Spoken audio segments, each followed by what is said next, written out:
जनादेश संसद को मिला है, अदालत को नहीं।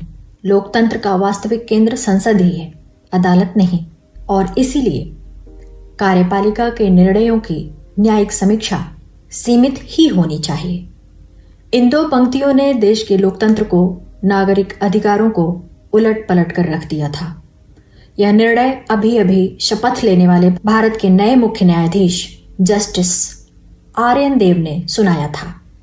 एक ऐसा निर्णय जो न केवल संवैधानिक परंपराओं को झकझोरता था, बल्कि देश की सत्ता संरचना को भी सीधे हिलाने वाला था। लोग पहले से उन पर भरोसा नहीं करते थे। उनके न्यायिक करियर में उन पर कई आरोप, कई विवाद, कई राजनीतिक झुकाव के संकेत दर्ज थे, लेकिन प्रमाण किसी के पास कभी भी नहीं थे। और अब मुख्य न्यायाधीश का पद संभालते ही उन्होंने ऐसा फैसला सुनाया जिसे सुनकर पूरा देश हिल गया। यह फैसला एक महत्वपूर्ण मामले से जुड़ा हुआ था, एक ऐसा केस जिसमें केंद्र सरकार ने उन याचिकाओं पर स्टे हटाने की मांग की थी जो केंद्र सरकार के निर्णयों के खिलाफ दायर किए गए थे। आज कोर्ट को तय करना था कि क्या देश के नागरिक सरकार के निर्णयों के खिलाफ याचिका दायर करें तो अदालत सरकार के निर्णयों पर तुरंत रोक लगा सकती है या नहीं। जस्टिस आर्यन देव ने याचिका रद्द कर दी और तुरंत ही घोषणा कर गए कि कार्यपालिका की नीतियों में, यानी सरकार की नीतियों में, न्यायपालिका अनावश्यक हस्तक्षेप नहीं करेगी। उनका ये वाक्य देश की तमाम संस्थाओं के बीच के संतुलन को एक झटके में बदलने वाला था। विपक्षी दलों ने इसे संविधान पर हमला, न्यायपालिका का राजनीतिकरण और लोकतंत्र की हत्या बताया। लेकिन प्रधानमंत्री योगेंद्र दास बहुत मुस्कुरा रहे थे। टीवी न्यूज चैनल के कैमरों के सामने एक संतुलित, सधा हुआ चेहरा, पर भीतर से जैसे कोई ऐसी जीत मिली हो जिसका इंतजार उन्हें महीनों से था। उनके कार्यालय की ओर से तुरंत बयान जारी हुआ।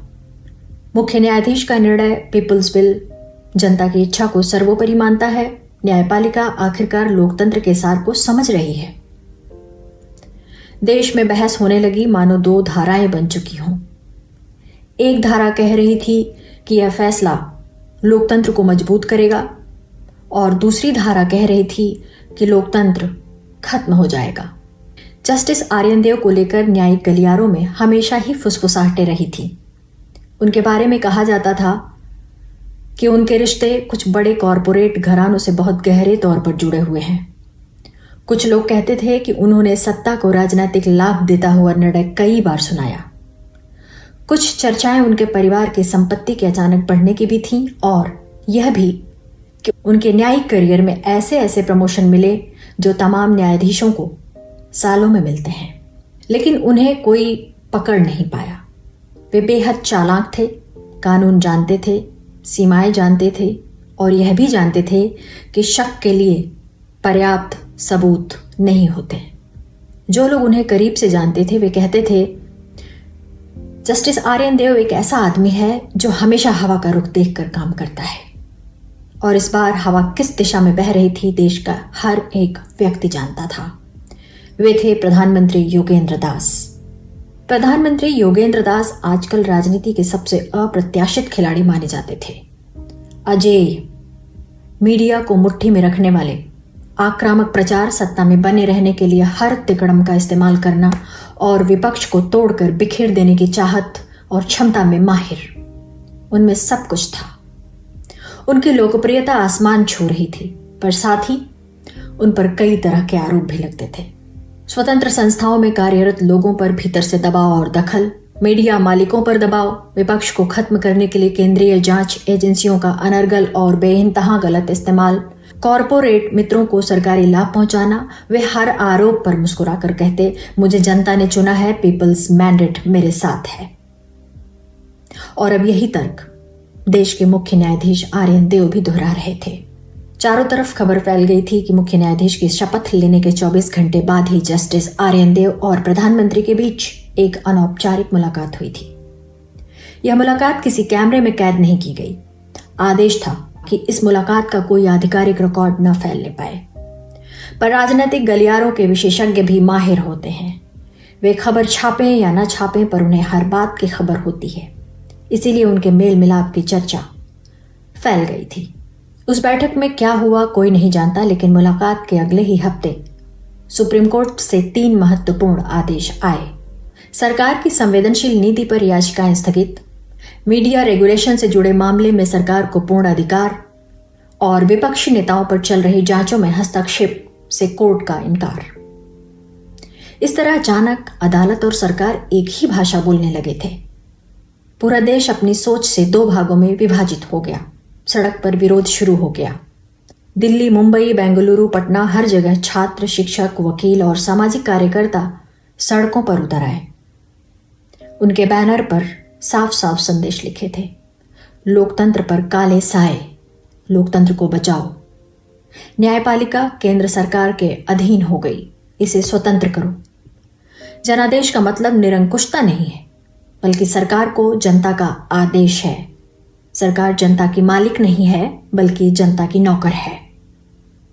विपक्ष ने संसद में बहुत सतर्क होकर उस आदेश का विरोध किया। कई सांसदों ने कहा, यह फैसला सुप्रीम अदालत का हो ही नहीं सकता।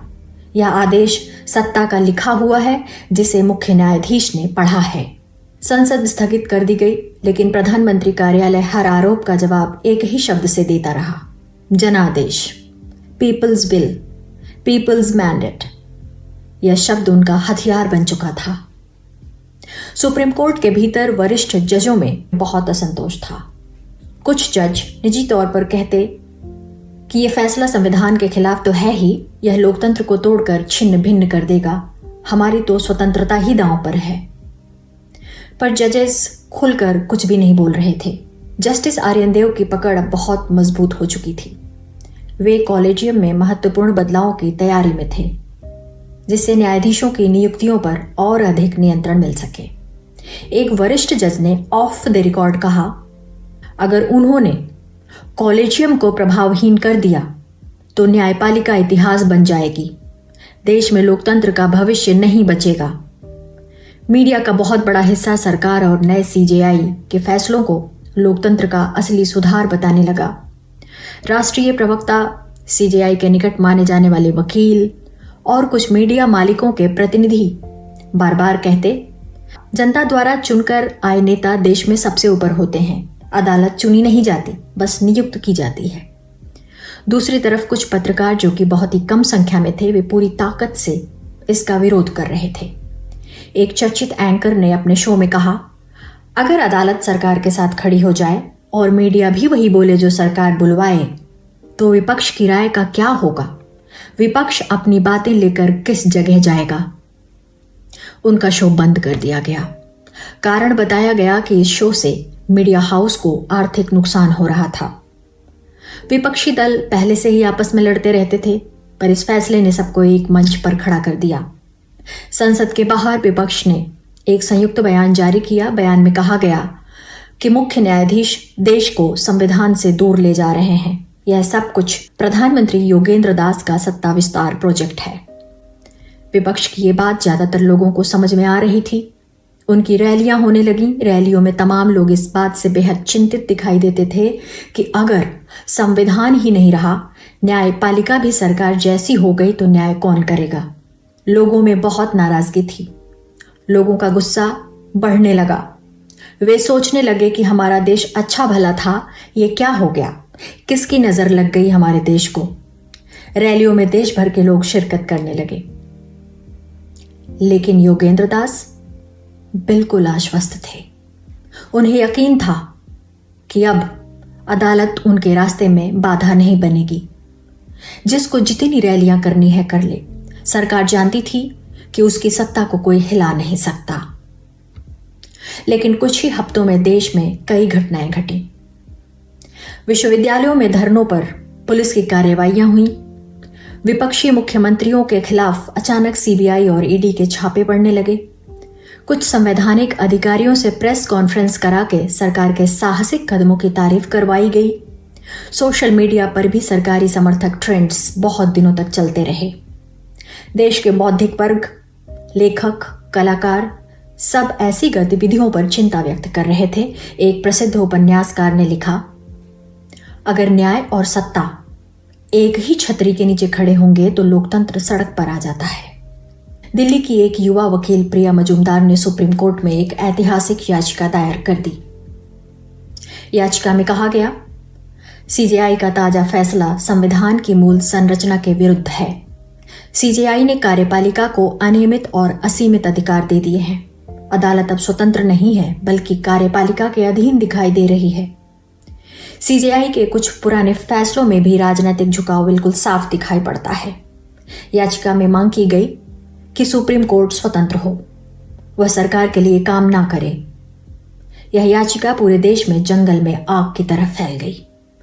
इस याचिका की सुनवाई भारत के 5 सबसे वरिष्ठ न्यायाधीशों की पीठ को मिली, जिन्हें सीजेआई नहीं चुन सकते थे।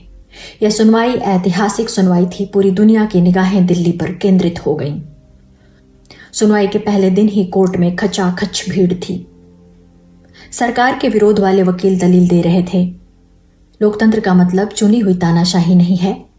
न्यायपालिका की स्वतंत्रता संविधान की आत्मा है। सरकार की ओर से कहा गया, यह सब राजनीतिक षड्यंत्र है, जनादेश के खिलाफ साजिश है। जब पीठ ने पूछा, क्या सीजेआई का फैसला संविधान की मूल संरचना को बदलता है, सरकार के वकील चुप पड़ गए। अदालत में कुछ सवाल सीधे प्रधानमंत्री की ओर भी उठे। क्या सरकार ने न्यायपालिका पर दबाव बनाया? क्या सीजेआई की नियुक्ति राजनीतिक दबाव से हुई? क्या सुप्रीम कोर्ट के फैसलों से सरकार को लाभ पहुंचा? ऐसे बहुत से महत्वपूर्ण सवाल उठे, जिससे पीएम योगेंद्र दास के इंटेंशन पर संदेह पैदा हुआ। पर सरकार के सर्वेसर्वा बन चुके पीएम दास ने सबको इग्नोर कर दिया, जैसे उन्हें कोई जानकारी ही ना हो, जैसे उन्होंने कुछ सुना ही ना हो। मीडिया उनके नियंत्रण में थी। कहीं पर कोई खबर नहीं छपी, कहीं पर सरकार की आलोचना नहीं हुई, किसी ने इस पर लेख नहीं लिखे, किसी ने इस पर सवाल नहीं उठाया। पर देश में माहौल बदल रहा था। लोग सोच रहे थे और कह रहे थे कि हालात बदलने चाहिए, क्योंकि यह डरावना है। हम तो सरकार को इसलिए चुनते हैं कि वो हमारा काम करे, वो तो किसी और का काम कर रही है। वो तो जनादेश का अर्थ ही गलत निकाल रही है। ऐसे में हालात पलटने चाहिए। शायद हालात पलट सकते हैं। मीडिया ने तो सरकार का ही साथ दिया, पर संवैधानिक पीठ का दबाव था। उस रात सीजेआई और पीएम की आखिरी मुलाकात हुई। न्यायालय की स्वतंत्र पीठ के संभावित निर्णय से पीएम दास के दिमाग में हड़कंप मचा हुआ था। प्रधानमंत्री योगेंद्र दास और जस्टिस आर्यन देव की गोपनीय मीटिंग में दास ने पूछा, क्या आप इस केस से खुद को अलग कर सकते हैं? देश की स्थिरता का सवाल है। जस्टिस आर्यन देव ने थके हुए स्वर में कहा, मैंने जो किया आपकी इच्छा से नहीं, बल्कि अपनी महत्वाकांक्षा से भी किया था। लेकिन अब यह वाक्य पूरा नहीं हुआ, पर पीएम दास समझ चुके थे कि उनकी पकड़ अब ढीली पड़ रही है। अगली सुबह 5 जजों की पीठ ने अपना निर्णय सुनाया। फैसले में कहा गया कि सीजेआई का फैसला आज से रद्द है। कहा गया कि यह संविधान की मूल संरचना के विरुद्ध है। अदालत की स्वतंत्रता सर्वोच्च है। न्यायपालिका सरकार की अधीनस्थ नहीं हो सकती। सीजेआई के पुराने विवादित फैसलों की भी जांच की अनुशंसा की गई। कुछ संवैधानिक संशोधनों को रोक दिया गया। अदालत में तालियां बजने लगी, जो कि एक दुर्लभ माहौल था। देश भर में लोग खुशियों से सड़क पर आ गए। विपक्ष ने कहा, भारत का लोकतंत्र बच गया। भारत के संविधान की आत्मा अब गिरवी नहीं। सरकार ने इसे अदालत का निर्णय कहकर चुपचाप स्वीकार कर लिया, पर भीतर से सब उलट चुका था। सीजेआई प्रेस कॉन्फ्रेंस में आए, चेहरा बदला हुआ था, शांत थे। उन्होंने अपनी गलती स्वीकार करते हुए सिर्फ एक लाइन में अपनी बात कही। उन्होंने कहा, मैं गलत था, लेकिन भारत का लोकतंत्र सही साबित हुआ। मैं इस पद के लायक नहीं हूं। मैं मुख्य न्यायाधीश के पद से इस्तीफा देता हूं। सीजेआई का यह बयान इतिहास में दर्ज हो गया। उनके लिए यह राजनीतिक नहीं बल्कि व्यक्तिगत हार थी। उनकी महत्वाकांक्षा, उनकी लालच, उनके सपने, उनका करियर सब ढह चुका था। लेकिन देश का लोकतंत्र और भारत माता जीत गई थी।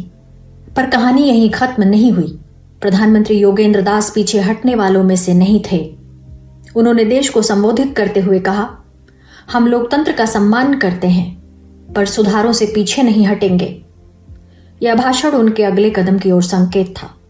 कई लोग कह रहे थे, अभी भी तूफान बाकी है।